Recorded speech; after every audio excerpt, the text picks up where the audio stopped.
Yo, man, so what is it like being a digital entrepreneur in Philadelphia? You know, usually I'm always talking to you guys about how you can make money online and like do all these different things. But today, we're just gonna go off the cuff. We're gonna go off script and just say whatever the fuck we want to talk about today. What's up, guys? This is 𝗏𝗏𝗥𝗘𝗦, and you have reached the 𝗏𝗏𝗥𝗘𝗏 Ecom channel. If you want to learn how to make money online or offline, then you need to be right here. I'm a 7-figure Amazon seller. I'm also an honorably discharged Air Force veteran. Graduated from Penn State and started a career as a software engineer and leveraged that to build my businesses. If you guys have any questions on how to make money, you're going to find all your answers right here, so stay tuned.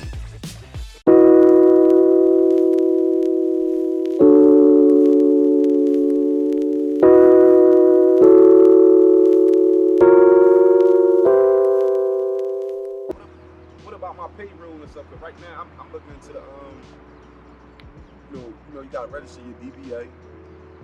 Doing business as, I mean, that's if you're tax clearance and everything. Like a DBA is if you're doing business with something other than the name that you have. Right. So, like, let's say my company is, I don't know, Ferrari Incorporated. Right. But I'm like, I want to keep the same business. I just want to spin up a different name. Right. And I want to call it Joe Schmo Repair. Right. Well, I can do that. It's called a fictitious name or DBA. Can you file it at the same name in Pennsylvania though? Can I file like as my name in Pennsylvania as an LLC? You can if you're going to be like. So when it comes to entrepreneurship out here in Philly, man, I guess we got to go back to before I was even here in Philly.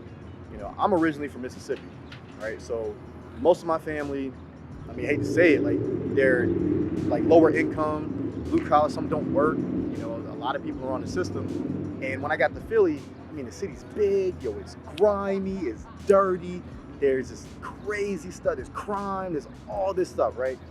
And it was like this big culture shock because I had never seen anything of this type of magnitude before.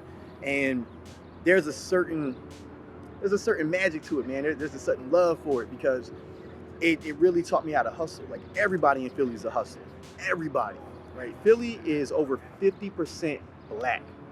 But we hold the smallest segment of wealth in the city. So Philadelphia is one of the few places in the country where the majority of the population is black. You know, people that look like me, right? So it's crazy to think about that, you know, I'm in a city with people that look like me and everybody's hustling because we don't have a big enough slice of the pie, right? Most of the wealth in Philadelphia is concentrated here in Center City, you know. All the rich people hang out. That and like Main Line, man. If you come out here, you go out the Main Line. That's where, you know, you got like McLaren, Philadelphia, and you know the $1 million mansions and all that stuff, man. Where all the like the big top neurosurgeons live and athletes and stuff. Actually, some of the athletes live over in Jersey. To be honest with you, they don't like living in the city. But you know, it's all about that grit, man. It's all about that hustle here, yo. I love it. I love it and hate it at the same time. I hate it because the city sucks for parking, but I love it because I had never experienced anything like it, man. I had never experienced so many people about their business just grinding. I mean, people selling Lucy's, you know, those are singular cigarettes for the people that are not familiar. You know, they out here selling Lucy's, man. There's, you know, the Muslims, man, the Philly Muslims here, man, with the red beards, or big beards, they're selling, you know, oils on the L, which is the subway. You take the L, you can take the market, just whatever, man. They're on the subway, they're selling, you know, oils, you know, the smell goods. They're like, yo, my brother, man, yo, you getting ready for a hot date. Like on a Friday night, yo, you jump on the L, you getting ready to go see your lady, you know, across town, man. Yo, you can get you some of them oils, dab up, you smelling great. You know, you might get you a little something, maybe. You know, so it's just it's the culture, you know. And when I first started, I wasn't necessarily like this crazy entrepreneur, right? I was just a dude that was trying to make some money, and then over time, the city rubbed off on me. I ended up becoming what I am today, became a 7-figure dropshipper. Shit's crazy. I never thought I would be here. And, you know, it's weird because when you're a digital entrepreneur, the majority of your friends that you congregate with, man, they're not the people that you hang out with on a daily basis. Like, the people I grew up with ain't necessarily the people that I hang with on a consistent basis. You know, like Mitch and Tommy and Matt and Muhammad and Rex and all them, like they're out there in Cali, they're out there in Charlotte, they're in Miami, you know, they're not here, you know. So, you know, a lot of my time is, maybe spent online dealing with, my customers and clients, my students, and then, my friends. And it's kind of a lonely existence because, like I said, man, Philly, it's a gritty city, man. People here, like, it's weird. Like, the whole digital entrepreneur thing just don't really happen here. Like, we got WeWork and stuff, but it ain't the same. This Philly was hit hard at the end of the Industrial Revolution. So a lot of people are still blue collar. They still don't know about internet money. They still just here grinding. There's a high population of homeless people. I mean, dudes over here talking shit right now, man. It's wild. But it's kind of a lonely existence here in Philly. Like, yeah, there's a couple cats that might reach out to you on Facebook or whatever, and there are a couple entrepreneurship groups on Facebook, and they have like monthly meetups, but it's not like over in LA. Single member LLC, or like a 2-member LLP partnership. You set it up as an S-corp pass-through entity, and the taxes on that right now effectively are like a 15% flat tax for a pass-through entity. That's what I looked up. So 15%. yes, it's 15, and that's what I have right now. So I'm an S-corp, but I have an LLC. So I have a holdings company, and then underneath that I have all my other companies. Right. So if anything were to happen, it's just a pass-through. It's like, okay, well, this business is now effectively bankrupt. I'd be like, Right. you put That's in the magic bankruptcy, of having an LLC. done. Right. Like, I have to go to court. Like, look, something bad happens. I get sued. All right, well, that business is gone. All right, well, declare bankruptcy. Holdings company still has all this as a pass-through, so it's just money funneled up. So do you get insured through like Geico, Allstate? It depends like on State Farm, like, it depends on what you need. Like, so, Philly, like I was saying, man, we don't have a community like they do over in LA, man. Like in Newport Beach with the Jet Set crew. They got Bunt and Jet Set Fly, Josh, Nick Fitz. They got all these guys over there in LA. Like, we really don't have that here in Philly. At least not in like the digital, entrepreneur space. I mean, there's entrepreneurs here, but it's not the same. Like, it's the same but different. We don't have that same feel, man. It's not like I can text somebody and be like, bro, like, let's shoot a YouTube video, or let's go drive Lambos around, or let's go do that type of stuff, man. Philly, the roads are fucking terrible. There's potholes everywhere. If you find a stretch of road with no imperfections, you remember exactly where it's at. Like, it's not the same here, man. Like, the hustle's different. Like, I ain't saying them kids don't hustle, but like, they're from Newport Beach. There ain't no crime out there other than people stealing their mama's Percocets or something, or their Valium or whatever. There's Xanax. Here, like, there's crime, man. It's crazy. It's, like, Kensington is the open heroin market. There's homeless people everywhere. People get shot all the time up by, Temple, which is a major university. Temple's smack dab in the hood. That's what most people don't realize. Like, it's a different environment, man. Like, being an entrepreneur out here is just, it's different. And like my personality didn't really mesh well when I first got here. I was real laid back, kind of like down south, pimping style, man. Pimping been pimping. But then I got here, and it's just always go, go, go, go, go. And as I grew up, that's what kind of fueled me to do what I do.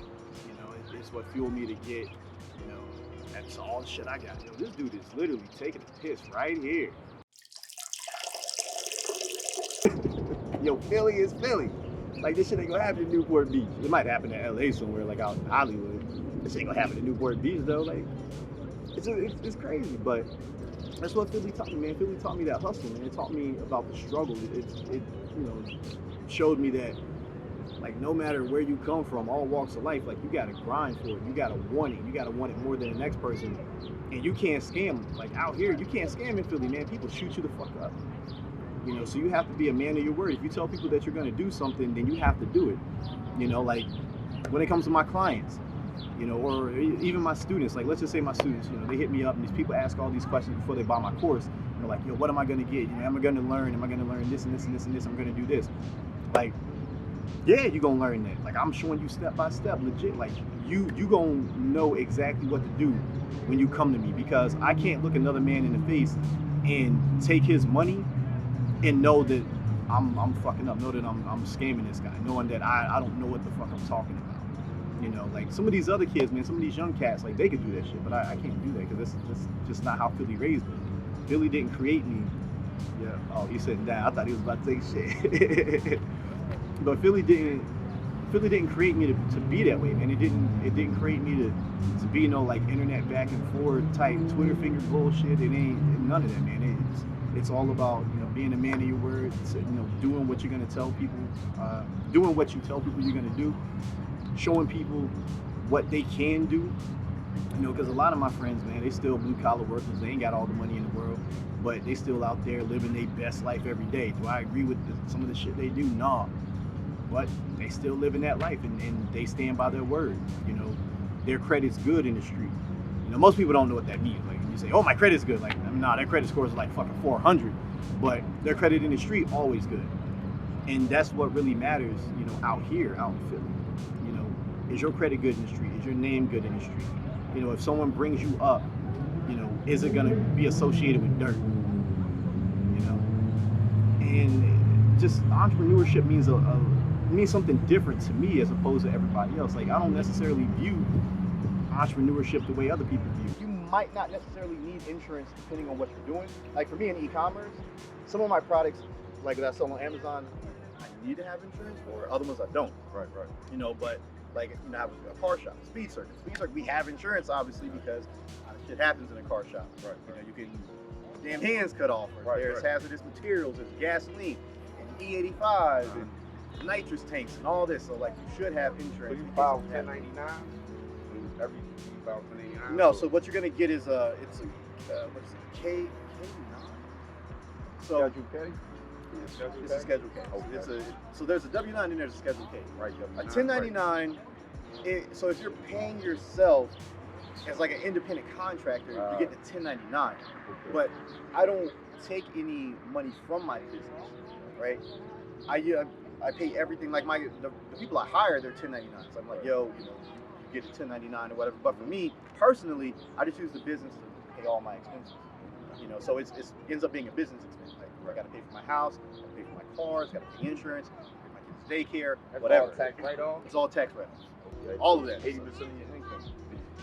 Pretty much. Saying if you do business, like if I do business from where I live at, Yeah. understand me, 80% of my income, understand me, it's a write-off. Yeah. So I do business from where I live. Right. So, boom. But a lot of people look at entrepreneurship as the 𝗙𝗨𝗪𝗓, as the Grant Cardone, as these big digital guys, Dan Henry. You know what I'm saying? And to me, that's not it. You selling Lucy's in front of corner store in front of the bodega, yo, you an entrepreneur. You out here, you got a food truck, you an entrepreneur. You out here hustling. You grinding, you making that money. It don't matter what you're doing. If you out there hustling, you an entrepreneur in my book. Now there's the fakers, that get on the internet, get on YouTube and talk about something that they don't know anything about. But if you out here and you really grinding, you really doing that, yo, you an entrepreneur in my book, man. I'm always gonna tip my hat to you. Always. There ain't never gonna be any fakery here with that. But if you damn boss, I ain't tipping my hat to you because you suck. You lying to people. But that's another story. we won't get into that in the entrepreneurship video. But yeah, man. So like I said, it's different out here, man. Philly it's a whole different vibe. The culture. If you look at cats like Meek Mill, he moves different than like somebody like the Baby or Blueface or whatever. It's bike life out here in Philly, man. Cats, popping wheelies out here, not giving a fuck about police, not caring about anything. And that's how I grew up, man. I was out there, street racing all the time. Sorry, Mom, if you see this video, I'm sorry I caused you so many headaches and you had to send me away to the military. But that was it. I was just out in the streets and I didn't care, man. I'm doing donuts on 95. I'm out here ripping and running from the cops underneath the L over in Kensington. Just crazy shit that I should have never done. I was doing because that's just what Philly made me, and it is what it is. But it also taught me, the city gave me a lot. It taught me a lot about myself and taught me a lot about, just what it means to stand, staying strong, staying tall, stand on your own too. Granted, I haven't always been that way in relationships. Like I ain't gonna say I'm like the best dude ever when it comes to relationships, because there's some days I'm trash. But when it comes to business and my friends, my family, stuff like that, always always gonna be about that. That's just what it is. So I mean, hey, It's just entrepreneur life out here. You know, you get it by any means necessary. No matter how you got to do it, no matter what you got to do. You wake up, you know, you shit, shave, shower, you know, brush your damn teeth, and you get out there and grind. It don't matter if you're on a computer. It don't matter if you're standing on a corner selling Lucy's. It don't matter if you're selling flowers over there on the boulevard. It don't matter. You know, Philly is all about hustling. It's all about getting yours any way that you can by any means necessary. Notice how when you guys see me talking about marketing or any of that quote unquote shit. Man, you supposed to slow down? Yeah, slow down a little bit. The life of a YouTuber is hard. People don't see like how much work actually goes into these damn things. Well, notice how when I'm marketing, because I'm the world's worst fucking marketer, but notice how I never lead with, you can make all this money, you can make thousands of dollars. You can, but it's always prefaced with, you have to work really, really hard. Like, I didn't get the GTR and the Trackhawk and built Evo and my house and all this other stuff by just wishing it would happen. Like, I actually had to go out there and make it work. You know, I spent 10 years of my life hustling, 10 years of my life dedicated to e-com and doing all types of different things, just straight up hustling, right? You know, and that's something that a lot of people don't have. You know, a lot of people in the space, like, they never really had to hustle. You know, they were never out there in the streets. Like, they don't know what it's like to, you know, to be hungry and all that. They were just kind of handed a lifestyle that allowed them to sit at home in mommy and daddy's house and figure out what they wanted to do on YouTube and Instagram and stuff. And like, I'm not hating on anybody, because if you got it like that, then yo, it's by all means, use it to your advantage. But there's something to be said for the entrepreneur that comes from the mud. He got to rise through the ranks. He got to go through the hustle. He got to do all this to get his name out there, you know. I mean, look at Bezos. Bezos is a prime example. This dude started Amazon in his garage. That dude's a hustler. Like, yeah, he had a little money, but he started from the bottom, basically. He grew that from the ground up. And now he's the richest man in the world. Even after my dude was cheating on his old lady and she divorced him, my man's still the richest dude out there. You know what I'm saying? So that's what, you know, my philosophy is when it comes to entrepreneurship. Philly made it that way. Philly made this dude right here. And, you know, I'm not from here, but this is home now, man. This is where I done spent my life. This is where my friends are at. You know, my kids were born here. Well, with the exception of one of them. And this is where my family's at, you know. This is where I love being. Like, yeah, I hate the snow. Yeah, I hate all that other stuff, but it made me grind. It made me want it more. It made me want it to the point where that's the only thing I can focus on. I'm like, I gotta be successful, man. I gotta get this money. I gotta work hard, you know. And I rub that off on everybody else. Like, there's nobody who's ever DM'd me that I was like, oh yeah, man, it's so fucking easy. You know, you can do anything. No, if you fucking lazy, it ain't gonna work. Period. You know, it just don't work that way. You know, you can't pull that off if you lazy. You can't make it happen. You know, you ain't never gonna make it happen. If you like sitting at home watching Netflix all day, and the only thing you know about, you know, the world right now is motherfucking Tiger King, we got problems. You know, that's just the way it's gonna be. You know, so that being said, man, that's what entrepreneurship is like out in Philly, man. They really ain't no grind out here, man. There ain't a lot of people that's doing it, but for the ones that are, like, we out here hustling, we doing everything we can to make it, to make a name for ourselves, you know. And by the time I'm 50, my name gonna be on a damn park out here. You can count that, you know. You can bet on it. There's gonna be tons of shit here with my name on it. Guess what? This is home. This is where I'm from. It's Philly, baby. So be safe, be smart, man. I'm gonna catch you guys in the next one. Remember what I said. It's all about that hustle. It's all about that grind. Catch you on the next one. Peace.